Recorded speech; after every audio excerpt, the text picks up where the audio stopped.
के बच्चों को प्राइवेट स्कूल में भेजें, लेकिन ये सभी जी, पहले तो मैं आप सभी का बहुत धन्यवाद करूंगी कि आप बच्चों की मेहनत को दिखाने के लिए हमारे स्कूल से जुड़े।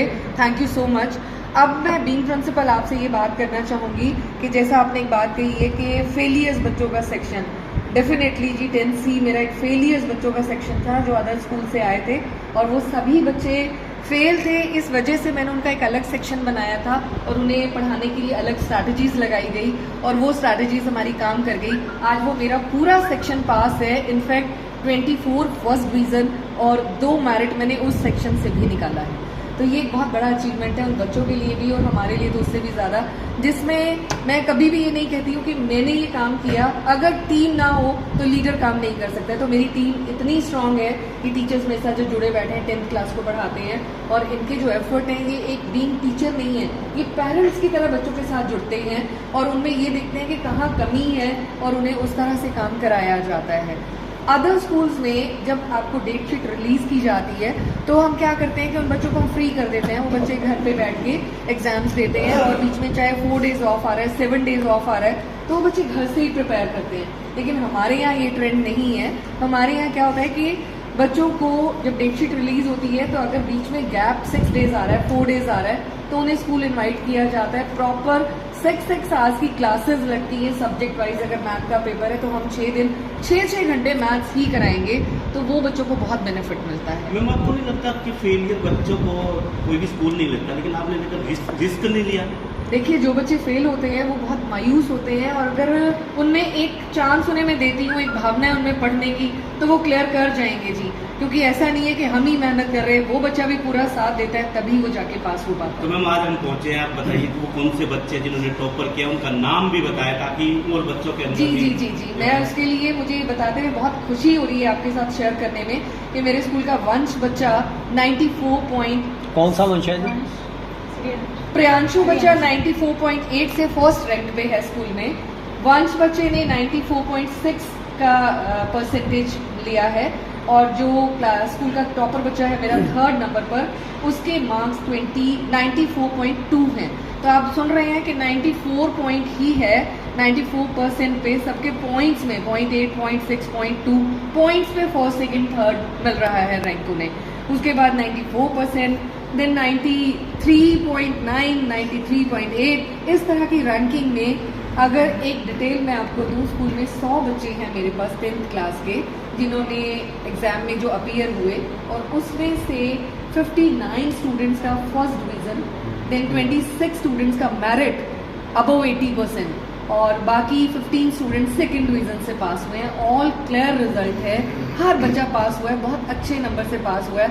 सुबह से ऐसा माहौल है स्कूल में कि हम इतनी स्वीट्स खा रहे हैं कि वो दिवाली जैसा फील हो रहा है कि बच्चे बहुत भर भर के मिठाई ला रहे हैं, पेरेंट्स बहुत खुश हैं। मैम तो आप हमें कमी कहाँ रह गई? 94%, 95% के करीब, देखिए 5% की कमी है। बच्चे की 5% की जो कमी है उसने नो डाउट कहीं ना कहीं मिस्टेक तो किया है और उस मिस्टेक से उसने क्या सीखा कि अब मुझे 12th में मिस्टेक नहीं करना है। आज उन बच्चों की ये टारगेट है कि अब हम मैम 12th में आपको और ज्यादा नंबर लाके दिखाएंगे। बच्चे हैं गलतियां करते हैं, नो डाउट, सीखने के बाद वो उसे सुधारते हैं और हमारा भी यही फर्ज है कि हम उन्हें ये सिखाएं। अगर मैं 100 की बात करती हूँ तो मेरे यहाँ एक बच्चे ने पंजाबी में 100 मार्क्स सिक्योर किए हैं, उसके पूरे 100 नंबर आए हैं जी पंजाबी में।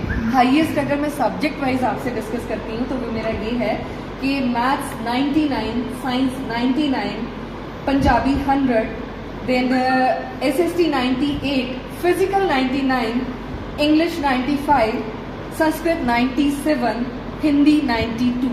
ये हाईएस्ट सब्जेक्ट वाइज मार्क्स हैं बच्चों के कि उन्होंने अगर कोई पोजीशन भी नहीं ली है तो शायद कहीं ना कहीं एक सब्जेक्ट में इतना ज़्यादा स्कोर लेके वहाँ शाइन किया। तो मैडम एक बात आप बताएं, जो आपके टॉपर बच्चे आए स्कूल के अंदर, वो तीनों की जरा अलग से पहचान करवा दें। जी, वंश बच्चा शायद नहीं पहुंच पाया है, मैं 2 बच्चों से आपको मिलवा रही हूँ। फर्स्ट बच्चा जो हमारा है प्रियांशु, ये है जी, मिलिए प्रियांशु से आप। सेकेंड वंश यहाँ प्रेजेंट नहीं है। थर्ड इज सुमित, और सुमित की एक खास बात और भी है कि सुमित जी जी जी सुमित की खास बात ये है, पूरा साल ये स्पोर्ट्स का बच्चा है मेरा और स्पोर्ट्स में भी जाता रहा है। उसके बावजूद इसने ये जो शाइन किया है ना, तो मैंने आज एग्जाम्पल दी है अपने बच्चों को असेंबली में कि आप स्पोर्ट्स में जाएं, अच्छे से जाएं। जब जाएंगे टूर्नामेंट्स होंगे मैं ऑफ दूंगी, लेकिन आप स्टडीज़ को डाउन लेवल पे नहीं लाएंगे। क्या गेम खेल रहा है ये बच्चा? बताएं सुमित, आप खुद बताएं। सर मैं हॉकी खेलता हूँ, तो सबसे पहले तो थैंक यू मैं प्रिंसिपल मैम का करूँगा कि उन्होंने इतना सपोर्ट किया कि जब हमें ऑफ चाहिए तो उन्होंने ऑफ दिया। जिस चीज़ की हमें ज़रूरत है वो अब हमारी फुलफिल कर रहे हैं। तो अदर स्टाफ ने भी हमारी पूरी मेहनत की है, तो उनका सबसे पहले तो थैंक यू उनका। क्या नाम है आपका? सुमित। सुमित, पढ़ाई भी हो गई, स्पोर्ट्स भी हो गया, इसके अलावा क्या करते हो? इसके अलावा सर मस्ती? सर मस्ती तो स्टूडेंट्स करते ही हैं, पर मतलब जो एज है उसमें मस्ती भी किस जरूरी है। किस तरह की मस्ती, क्योंकि वो भी जरूरी है। मस्ती मतलब गेम्स के लिए ही होता है ज़्यादातर, अपनी फिजिकल फिटनेस के लिए ज़्यादा अपना गेम खेलो, उसमें गेम्स में ही मस्ती, डिसिप्लिन सब कुछ आ जाता तो है। गेम के लिए कितना समय निकाल पाते हो आप पढ़ाई के अलावा? गेम्स के लिए मैं पढ़ाई के लिए सुबह भी निकालता हूँ, शाम को भी लगभग 4-5 घंटे निकाल लेता हूँ। तो इसके लिए आप किसको श्रेय देना चाहेंगे जो आपको गेम के लिए मेहनत करवाते हैं? गेम्स के लिए हमारे पीटीआई सर श्री मिस्टर अभिषेक गोरसी जी, उन्होंने हमारी फुल हेल्प की है। उन्होंने मतलब स्पोर्ट्स के लिए, हर चीज़ के लिए मतलब हमारे स्कूल ने हमें मोटिवेट किया है। मैं जितने भी पेरेंट्स अभी न्यूज़ देख रहे हैं उनसे यही कहूँगा कि अगर आपका बच्चा स्पोर्ट्स और गेम्स दोनों एक साथ लेना चाहता है तो स्कूल में ज़्यादा से ज़्यादा तो बेटा बताओ कि आप हॉकी खेलने जाते हैं तो आप इसके लिए ग्राउंड में भी जाते होंगे? जी सर। करण स्टेडियम में। जी सर। तो वहाँ भी किसी को श्रेय देते होंगे आप? वहाँ हमारे कोच साहब श्री राजेश शर्मा जी, उन्होंने हमारी हेल्प की। उन्होंने हमें नेशनल लेवल के कैंप तक पहुंचाया। वो मेरे लिए बहुत अचीवमेंट की बात है कि मैंने कैंप लगाया। तो यही है कि तो नेशनल लेवल पे आपके पास कोई अचीवमेंट है? अचीवमेंट सर सिर्फ कैंप लगाया है। नेक्स्ट टाइम के लिए बेटर ट्राई करूंगा ताकि टीम में भी नाम आए। सुमित, आपने मस्ती भी कर ली, स्पोर्ट्स भी कर लिया और आपने टॉपर भी कर लिया, लेकिन कहीं मलाल है कि 5% कम आए? जी सर, वो तो होता ही है सबको कि हाँ मेरे कम आए हैं। वही है, थोड़ी सी लेकनेस रहेगी हमारी, थोड़ा सा और मेहनत करते तो हम शायद और अबव ले पाते। आप मानते कम मेहनत? जी सर, थोड़ी सी कम है। अगली बार आप स्पोर्ट्स के लिए थोड़ा टाइम ज़्यादा हो गया। अगली बार नतीजे कैसे आने वाले? अगली बार का सर यही है, 12th में इससे और ज़्यादा मेहनत करेंगे ताकि और बढ़िया रिजल्ट आए, ताकि स्कूल का और पेरेंट्स का नाम रोशन हो। बहुत तो मैडम सुमित ने जो असेंबली में मेरे और बच्चों को एक मैसेज दिया मॉर्निंग में, क्योंकि मेरे यहाँ हम क्या करते हैं कि जिन बच्चों के मार्क्स अच्छे आते हैं वही बच्चों को बताते हैं कि आपकी जीवन शैली क्या होनी चाहिए। तो इसने आज एक मैसेज दिया था, इसकी एक लाइन मेरे दिल को छू गई। इसने कहा बच्चों को कि आप कुछ भी करें जीवन में, लगन से करें, आपको रिजल्ट्स मिलेंगे। दिल से करें काम तो वो होगा। तो मुझे ये लगा कि इस बच्चे ने सच में स्पोर्ट्स और पढ़ाई को दिल से किया है, तभी वो इस लेवल तक आ पाए।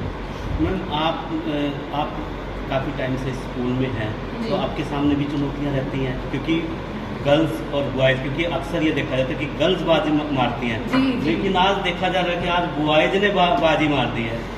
तो सर मैं ये कहूँगी कि मैं तो बीइंग प्रिंसिपल बॉयज़ के साथ ये बड़ा फ़ख्र महसूस करती हूँ। बहुत प्राउड फील होता है मुझे कि मैं बॉयज़ की प्रिंसिपल हूँ और उनमें से ये बच्चे मेरा साथ देके, डिसिप्लिन में भी पूरा साथ देते हैं। आप स्कूल में भी देखें बहुत डिसिप्लिन है, और साथ में जैसे इन्हें मैं गाइड करती हूँ, कान भी खींचती हूँ, नाराज़ भी होते हैं, पर जब रिजल्ट आता है तो ये थैंक यू भी बोलते हैं। तो वो हमारा नोक झोंक पूरा साल लगा रहता है, लेकिन ये रिजल्ट हम निकाल लेते हैं। मैडम, जिस तरह ये समझा जाए कि SD सीनियर सेकेंडरी स्कूल नालायक बच्चे को लायक बनाने की फैक्ट्री है। बिल्कुल है जी, और आप अपने बच्चे का एक भविष्य ट्राई कर सकते हैं, लेकिन मेरे शब्द उसमें दो सिर्फ ये रहेंगे बच्चे के लिए कि एक लास्ट चांस, अगर बच्चा कुछ करना चाहता है तो आप मेरे पास ट्राई करने के लिए जरूर आएं। उस बच्चे में थोड़ा भी स्पार्क बचा होगा तो उसे मैं जरूर पास करूंगा। मैडम, जिस तरह का रिजल्ट इस बार आया, इससे पहले कब रिजल्ट आया था?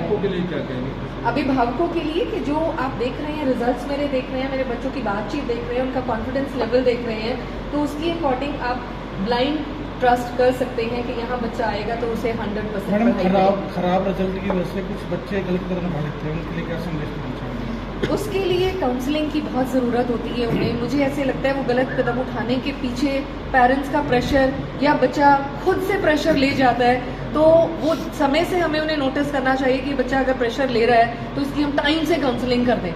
मेरे यहाँ भी एक बच्चा डिप्रेशन में चला गया था स्टडी को लेके, तो टाइम से उसे समझाया गया। वो बच्चा बहुत ज़्यादा रो रहा था क्लास में कि मेरा परसेंट बहुत कम है, तो उसे जब हमने गाइड किया तो वो लेवल पे आ गया और उसने मन से पढ़ाई शुरू भी कर दी। लेकिन उसको जजमेंट लेना बहुत ज़रूरी है कि कौन बच्चा डिप्रेशन में आ रहा है। अगर हम उसे नोटिस नहीं करते हैं बीइंग पेरेंट्स, बीइंग टीचर, तो वो बच्चा छूट जाएगा। मैडम, जिस तरह का रिजल्ट इस बार आया, इससे पहले कब आया था?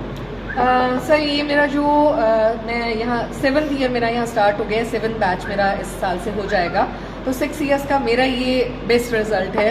इससे पहले कुछ % कम रहे होंगे, लेकिन ये अब तक का मेरा बेस्ट रिजल्ट। तो ये मान करके हम चलें, आज जो रिजल्ट हम यहाँ देख रहे हैं, आपके मुताबिक जिन बच्चों ने यहाँ अच्छी प्रतिभा का यहाँ प्रदर्शन करा, तो जिन बच्चों का शिक्षा के क्षेत्र में सतर कम होता है, तो उनके सतर को ऊपर उठाने के लिए यहाँ स्कूल अग्रणीय होता चला जा रहा है। जी बिल्कुल सर, मेरे यहाँ एक्स्ट्रा क्लासेस भी लगती हैं, विदाउट एनी कॉस्ट लगती हैं। आपको जैसे मैंने बताया कि डेट शीट के टाइम पे भी इन्हें हम बुलाते हैं और वो डेज हम खराब नहीं करते हैं, बीच में जो गैप मिलता है। अगर 6 डेज गवर्नमेंट ने बीच में गैप दिया है तो 6 दिन में बच्चा आप निश्चित तौर पे मान लें कि वो घर पे नहीं पढ़ेगा। तो अगर हम उसे यहाँ 6 घंटे पढ़ा रहे हैं तो उसके लिए एनफ है जी। 6 दिन वो 6 घंटे पढ़ जाए तो वो सब्जेक्ट उसे घर पे रिवाइज करने की जरूरत नहीं पड़ेगी। तो आगे बच्चों को आप क्या संदेश देना चाहेंगे भविष्य के लिए? भविष्य के लिए मेरा सबसे ज़रूरी संदेश ये है कि जब कान खींचते हैं और हम उन्हें गुस्सा करते हैं या कभी कभार गुस्से में लग भी जाता है, तो उस चीज़ का बुरा ना मान के ये समझे कि ये उनके भविष्य के लिए है, तो वो इस चीज़ में ज़्यादा निखर के सामने आएंगे। मैम, पेरेंट्स का कितना सहयोग रहता है? पेरेंट्स का मेरे यहाँ बहुत ज़्यादा सहयोग रहता है। अगर मैं कॉल से छुट्टी नहीं देती हूँ बोर्ड क्लासेस को, जैसा मेरे यहाँ एक ट्रेंड है 10वीं के 12वीं के बच्चे को छुट्टी आसानी से नहीं मिलती है, उसके लिए पेरेंट्स के साथ मेरी नाराज़गी भी हो जाती है। तो पेरेंट्स इस चीज़ को समझते हैं और वो बच्चे को भेजते हैं मेरे पास, ऑफ नहीं लेते हैं, रेगुलर करते हैं, तो पेरेंट्स का बहुत सहयोग रहता है। ज़्यादातर